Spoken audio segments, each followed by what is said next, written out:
Bueno, buenas tardes.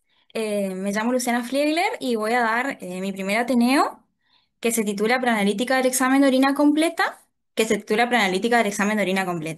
Bueno, y esto lo realicé después de la rotación acá en el Servicio de Urianálisis del Laboratorio Central.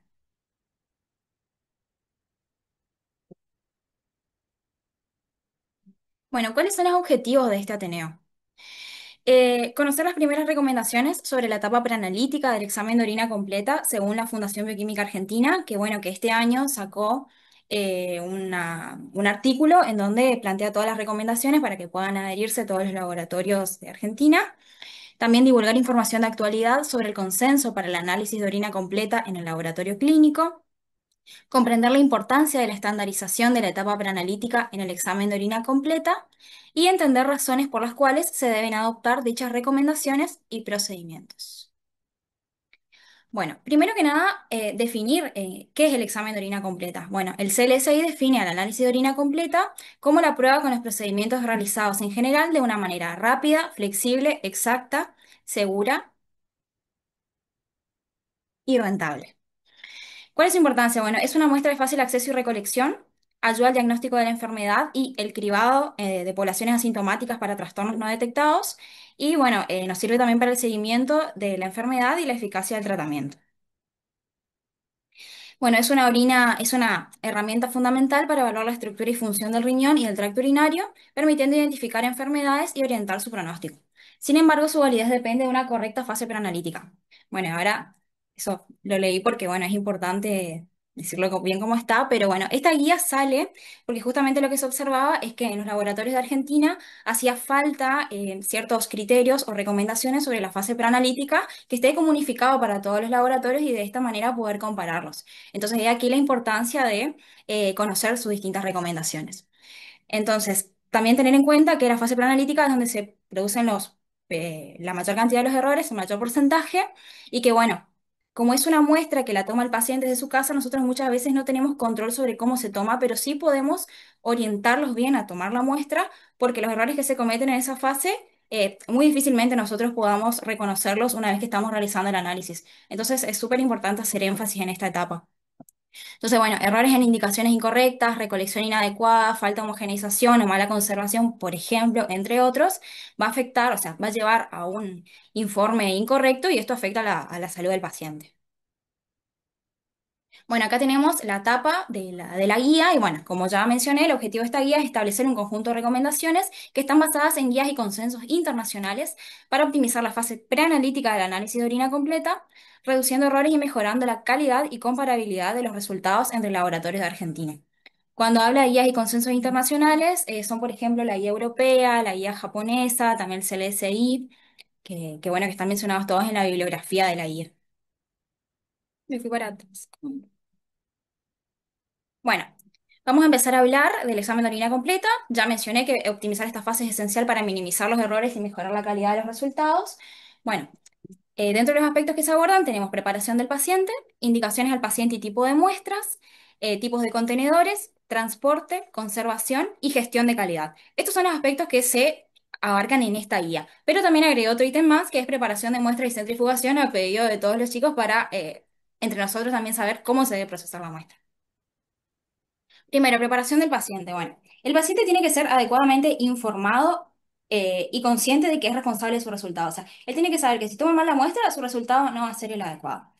¿Qué pasa? Nosotros tenemos que tener personas, o sea, nosotros debemos ser conscientes de que las personas que dan las indicaciones tienen que estar entrenados para darlas bien. O sea, nosotros, nuestra responsabilidad es que se den bien las indicaciones, porque generalmente nosotros no tenemos contacto con el paciente por estos refuerzos. Es el bioquímico el responsable de la integridad de esta muestra. Entonces, bueno, tiene que recibir las indicaciones inadecuadas, adecuadas ya sea verbalmente como gráficamente. Y gráficamente no nos referimos por ahí a dar una infografía. Bueno, tranquilamente ahora por WhatsApp podemos enviar flyers en donde se indique cómo tomar la muestra de orina y también formularios en donde digamos, bueno, tomo esta medicación o tengo tal condición, por ejemplo, estoy embarazada. O sea, todas esas cosas nosotros ahora con la tecnología podemos implementarlas, por ejemplo. Entonces, bueno, ya mencioné algunas de estas cosas. El paciente debe ser informado de por qué se le solicitó el análisis de orina y recibir las indicaciones adecuadas.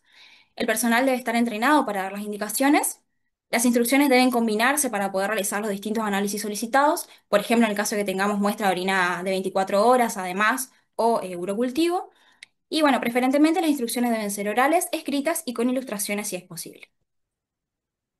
En cuanto a las indicaciones, bueno, la primera indicación es que la muestra debe ser tomada luego de 8 horas de reposo nocturno y antes del desayuno, dieta previa e ingesta de líquidos. ¿Qué significa esto? La guía menciona que, bueno, ¿por qué hace énfasis en la dieta? Porque hay muchos alimentos que pueden variar características de la orina, por ser, como ser, por ejemplo, el color, por algunos medicamentos o también, por ejemplo, por consumir alimentos como remolacha. Y también la ingesta de líquidos. ¿Por qué? Porque tiene que haber una hidratación equilibrada. O sea, ni el paciente debe estar deshidratado ni sobrehidratado para el análisis de orina. ¿Por qué? Porque vamos a llevar resultados erróneos o falsos recuentos o pérdida de elementos celulares, por ejemplo. Entonces, bueno, y el tema de la retención también es para, y de la dieta es para disminuir la diuresis y con esto favorecer la concentración y sensibilidad de la muestra. Bueno, lo ideal es que sea 8 horas de reposo nocturno y tomar la muestra antes del desayuno, pero bueno, retención mínima por lo menos de 4 horas en el caso de que esto no se pueda. Bueno, antes de realizar cualquier actividad física, ¿por qué? Porque, bueno, recordemos que la actividad física altera la hemodinamia renal, aumenta la intensidad del filtrado glomerular y con esto podemos tener, bueno, en orina la aparición de proteinuria o hematuria. Pero también no solo por la proteinuria o la hematuria, sino que se filtran otros componentes ácidos o básicos que pueden alterar el pH y con esto también componentes que nosotros después deberíamos visualizar en la orina. 24 horas de abstinencia sexual. Esto es muy importante, ¿por qué? Porque se producen también falsos positivos de proteinuria por la composición de los espermatozoides y variaciones del pH porque el líquido seminal es alcalino.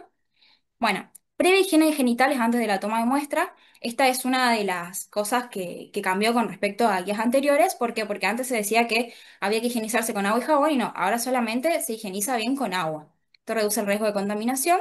Y bueno, muy importante la identificación, rotular el recipiente con al menos dos identificadores y dejar escrita la hora de recolección. Esto casi nunca se hace, no sé si en algún laboratorio lo harán, pero es súper importante para saber eh, el tiempo que transcurrió hasta que nosotros estamos analizando esa muestra. Bueno, tenemos distintos tipos de muestras.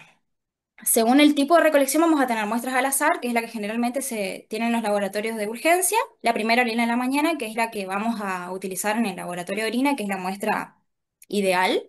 Después tenemos la segunda orina de la mañana, que es de 2 a 4 horas luego de la última micción, pero acá ya tenemos otras variaciones, como ser, por ejemplo, por variaciones posturales o también por la ingesta de líquidos, comida, etcétera. Y bueno, la orina 24 horas. Y según la forma de recolección, en personas con control de esfínteres vamos a tener orina por micción normal. Y bueno, sin control de esfínteres vamos a tener otras muestras, como ser a través de catéter o por punción vesical, que estas tienen que ser supervisadas por personal competente como ser médicos. Bueno, la primera orina de la mañana es la más recomendada para el análisis de orina completa, ya que se recolecta después del reposo nocturno, antes del desayuno y otras actividades. Entonces vamos con la primera recomendación. Solicitar al paciente que no realice actividad física antes de la recolección de la muestra para evitar la aparición de proteinuria y hematuria inducidas por el ejercicio. Y en la segunda recomendación, para el análisis de orina completa en pacientes ambulatorios con control de esfínteres, se sugiere solicitar la primera orina de la mañana, la de chorro medio, es decir, eliminamos la primera porción y la última porción de la micción, recolectada después de un periodo de retención de 8 horas, antes del desayuno y luego del descanso nocturno con higiene previa. Si no es posible asegurar esta retención, se debe garantizar al menos 4 horas de retención en la vejiga. Tercera recomendación, se sugieren instrucciones orales escritas y en lo posible reforzar por otros medios de comunicación con el objeto de armonizar entre los laboratorios de Argentina. Se sugiere entregar el modelo de instrucciones escritas adjuntas en el anexo. O sea, en esta guía vamos a encontrar un conjunto de instrucciones escritas que se puede brindar a los pacientes para que tomen la muestra. Este es el de orina completa, pero también hay para orina de 24 horas, por ejemplo. Bueno, se recomienda solicitar al paciente que relate cómo va a tomar la muestra para saber si lo entendió. Nosotros tenemos que tener en cuenta, y es importante a la hora de recibir una muestra, que hay factores que son importantes, como por ejemplo factores biológicos como la edad, el sexo, el embarazo, diuresis de ayuno, ejercicio y postura, y factores interferentes como los medicamentos que toma o vitaminas. Entonces, esto solo para dejar en claro que es importante tener estos datos del paciente, por eso sería importante, por ejemplo, incorporar un formulario para conocer los datos del paciente. Tipos de contenedores, bueno. Tenemos el frasco común, que bueno, que debe ser transparente, inerte, cierre hermético, que no debe reaccionar con los componentes de la orina. Y bueno, que no deben ser, por ejemplo, recipientes de vidrio que tienen propiedades adhesivas y demás de las diferentes células. Bueno, y debe ser de boca ancha para que sea fácil su recolección. Bueno, acá tenemos la bolsa colectora, que bueno, ya hablé hoy, pero esta es la que recomienda la guía que se utilice para los niños sin control de esfínteres, los neonatos, los bebés en realidad. Y bueno, después acá también les puse una fotito de un sistema de tubos al vacío que se ha visto en varios estudios que no afecta a los componentes celulares y que es muy bueno para la transferencia y también para tener el volumen adecuado a la hora de transferir desde el recipiente original. Bueno, y como recipiente secundario se recomiendan tubos cónicos, transparentes, con cierre hermético, también graduados, porque recordemos que es importante también el volumen de orina que se va a centrifugar y también para poder descartar el sobrenadante, el volumen adecuado. Ahí está la recomendación, que bueno, te la fui diciendo. Bueno, en cuanto a las muestras para los niños, la guía menciona de que se pueden utilizar bolsas colectoras, que ahora voy a mostrar entre los contenedores. Pero, bueno, que se pueden utilizar bolsas colectoras siempre y cuando no tenga contacto con la piel más de 30 minutos o 60 minutos. Pero bueno, la muestra de elección siempre es la orina al acecho y bueno, acá nada más dejo una técnica nueva que se utiliza ahora para obtener orina idealmente dentro de los 5 minutos, que es el método de estimulación suprapúbica o lumbrosacra en neonatos, o sea, niños sin control de esfínteres de menores de 1 año, en el cual, bueno, se realizan golpecitos en la vejiga y luego masajes en la zona lumbosacra, alternando 30 segundos y 30 segundos, y bueno, con el recipiente preparado para que el bebé orine. Como una alternativa en el caso de que no se utilice la bolsa colectora, ¿no? Llegamos al transporte, bueno. Como ya dije varias veces, el paciente debe registrar el tiempo de recolección de la muestra. El recipiente primario tiene que ser estanco, es decir, debe permanecer firme, debe ser a prueba de fuga y estar debidamente etiquetado en relación al contenido. Se debe utilizar un contenedor secundario que garantice la contención de posibles derrames y el control de temperatura en el caso de muestras refrigeradas. ¿Esto por qué es importante en nuestra zona? Bueno, porque acá, por ejemplo, se reciben muchas muestras de los centros y tenemos altas temperaturas. Ahora justamente estamos con bajas temperaturas, pero altas temperaturas que, bueno, van a favorecer a la proliferación microbiana y demás. Entonces, mandarlo con conservadora sería adecuado y cumpliendo obviamente con las reglas de transporte. Si se requiere transporte externo, se debe cumplir con las normativas de bioseguridad utilizando el triple envase: recipiente primario, el embalaje o recipiente secundario y el embalaje o envase externo. Y cada recipiente debe estar debidamente rotulado. Bueno, y acá lo que hablábamos con la doctora Marcela es que, bueno, visualizamos los pictogramas, que en realidad nosotros mucho por ahí no lo vemos, pero que esto significa muestra biológica y que el recipiente, por ejemplo, debe permanecer en posición vertical, que sería importante. En cuanto a la conservación, la muestra no va a requerir conservación siempre que se analice dentro de las 2 a las 4 horas de emitida, pero si no se va a analizar dentro de ese tiempo, sí debemos refrigerarla.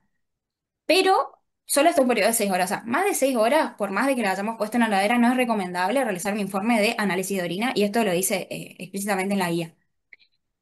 Bueno, ¿qué pasa? La refrigeración puede producir la precipitación de cristales que dificulta la inspección microscópica, y si esto ocurre, se debe solicitar una nueva muestra. ¿Qué pasa? Esto generalmente cuando no soy. Puse excepciones porque hay cristales, por ejemplo, los cristales de bilirrubina que hablábamos con el doctor Elías, que, bueno, justamente se favorece la precipitación de los mismos con la refrigeración. Bueno, entonces, en esos casos, de esos tipos de cristales, no, pero si son, por ejemplo, uratos o fosfatos, sí va a interferir con el informe. Bueno, cuanto mayor sea la demora, más probabilidades hay de que los elementos celulares se vean afectados por lesivo destrucción, especialmente cuando el pH es alcalino y la densidad es baja. Entonces, bueno, cerrando, la recomendación 6 es que la muestra se debe analizar dentro de 2 a 4 horas de recolectada. Si se demora más de 4 horas, se debe refrigerar y analizar dentro de las 6 horas. Se debe registrar la hora de recolección y las condiciones de transporte. Lo que menciona también la guía es que hay laboratorios en los cuales utilizan conservantes, como por ejemplo ácido bórico. En el caso de que el laboratorio use conservantes, tiene que ser evaluado por el laboratorio, o sea, tomarse el trabajo de ver qué ocurre con cada conservante y las orinas antes de implementarlo. No dice más nada acerca de los conservantes, pero sí que el laboratorio se debe hacer cargo de evaluarlo. Bueno, ¿por qué es importante conocer la hora de recolección? Las chicas me contaban que, por ejemplo, había un centro que antes enviaba orinas que eran del día anterior. Entonces, bueno, nosotros En una orina quizás no nos demos cuenta, pero si todas las orinas, por ejemplo, vienen turbias, con muchas bacterias o muy alcalinas, entonces son parámetros que nosotros debemos conocer como bioquímicos para darnos cuenta que son orinas viejas, por ejemplo. Entonces, no detenernos en este tema, que bueno, muchos lo sabemos, pero sí tener en cuenta estas variables a la hora de realizar un informe. Y también ver la importancia por qué es necesario que el paciente ponga la hora de recolección en el recipiente. Y por último, gestión de calidad. La gestión de calidad, lo que nos dice la guía es que si un laboratorio realmente quiere armonizar el proceso de la etapa preanalítica del laboratorio de orinas, debe tener un sistema de gestión, es decir, informes o documentos en el cual se deje registro de cómo realizar los distintos procedimientos y cómo realizarlos, o sea, y definir indicadores de calidad. ¿Esto por qué? Porque según las normas ISO 15189, que si recordamos es la que propone los criterios o los requisitos de calidad y competencia del laboratorio, dice que para evaluar justamente estos aspectos son necesarios definir indicadores de calidad, que bueno, que nos va a permitir monitorear y evaluar los aspectos críticos de las diferentes etapas del laboratorio.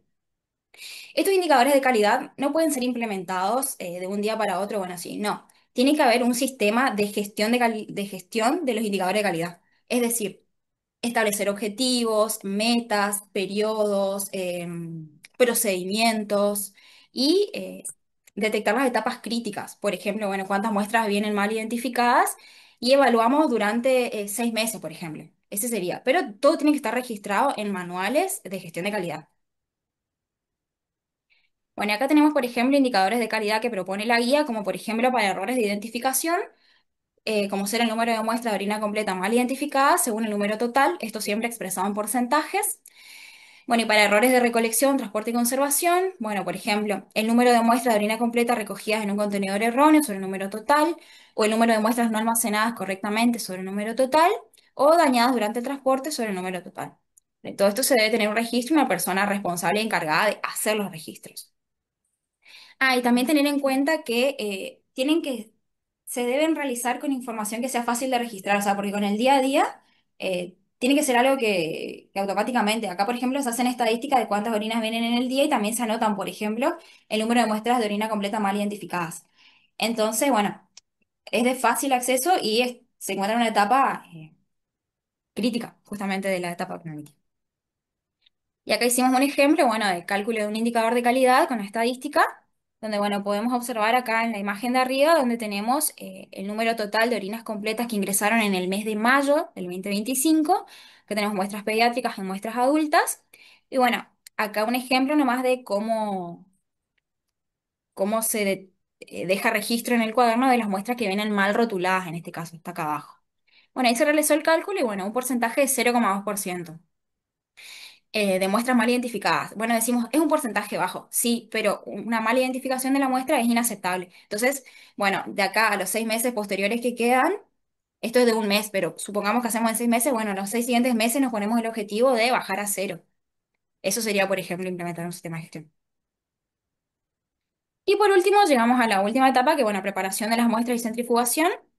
Lo más importante siempre, una vez que decimos, bueno, esta muestra es apta para el análisis y tuvo una correcta fase preanalítica, homogeneizamos.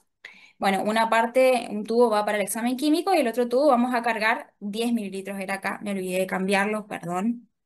10 mililitros de orina en un tubo cónico, centrifugamos 5 minutos a 400 G, que sería aproximadamente entre 1500 y 2000 RPM por minuto, las centrífugas que no lo tengan así. Se descartan 9 mililitros y se resuspende el pellet en 1 mililitro. Después, con una micropipeta, bueno, se colocan entre 5 y 15 microlitros sobre un porte cubre de 18 por 18 y bueno, luego se realiza la observación al microscopio. Bueno, hasta ahí llegamos y conclusiones. Los consensos sobre prácticas específicas de laboratorio ofrecen información segura sobre cómo llevar a cabo el análisis clínico y con ello reducir al mínimo los errores intra e interlaboratorios.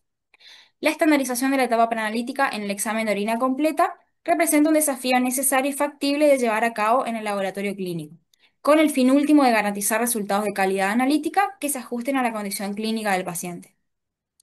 Y por último, bueno, una correcta toma de muestra permite obtener resultados de calidad y con ello garantizar informes confiables, coherentes y reproducibles.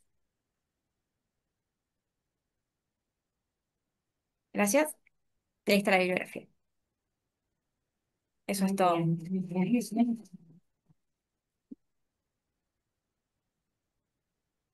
Perdón los errores. Pregunta. ¿Alguna pregunta?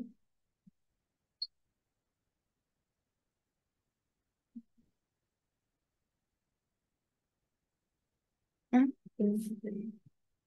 ¿Alguien quiere preguntar algo en el Zoom?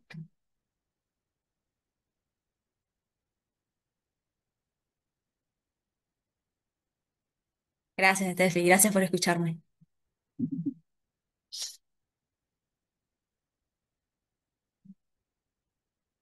¿Ustedes? ¿Algún aporte de mis muchos años? No, el aporte es que re lindo, fíjate que estuviste con este tema de los errores y bueno, nos da clic a nosotros para hacer los indicadores. Sí. Claro, Bueno, me alegro, me alegro. porque o sea, lo estamos haciendo, pero no lo teníamos cuantificado. Claro. Se puede aprovechar esa info de la Sí, sí, estadística, por sería. supuesto. Ujú. Bueno, y sí, está dudando mucho. Chao, gracias por conectarse. Exacto. No sé, acá pensaba con Diego, eso no sé.